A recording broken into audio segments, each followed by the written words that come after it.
Coverage rolls on here for Game 3 of the Western Conference Final. Mike Benton with you here in Bakersfield. Joining us now, Aces D-man John Ramage. After just a few games in the regular season play, all of a sudden now the label for you, one of the top scoring ECHL D-men come playoff time. You go back and think to a conversation that you had with Rob Murray and Louis Mass as far as power play time was concerned. How did that change things? You know what? I think they just gave me some opportunity, and when I got a chance, I just tried to make the most of it. And I was just fortunate enough to go onto a top power play unit with guys like Maz and Cons and Trupper, and so it's just worked out well.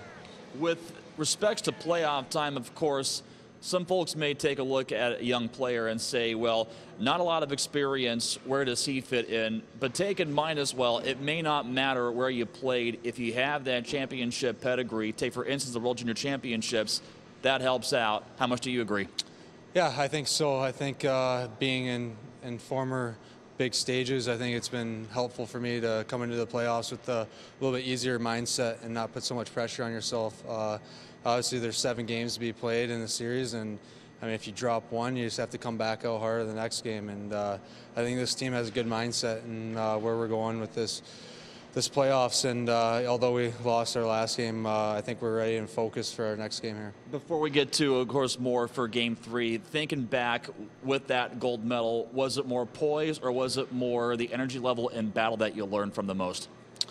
I think just the intensity of what it takes in the do-or-die games. I mean, obviously you want to be high intensity, but you also have to be focused and calm. You can't get too over-anxious, and you just got to be ready to play. With Game 3 here, it comes after, of course, 2 hard-fought, closely played games, both in 1-goal decisions. How much responsibility has increased for you and the D-Corps for a series like this? You know what? We really don't put too much pressure on ourselves.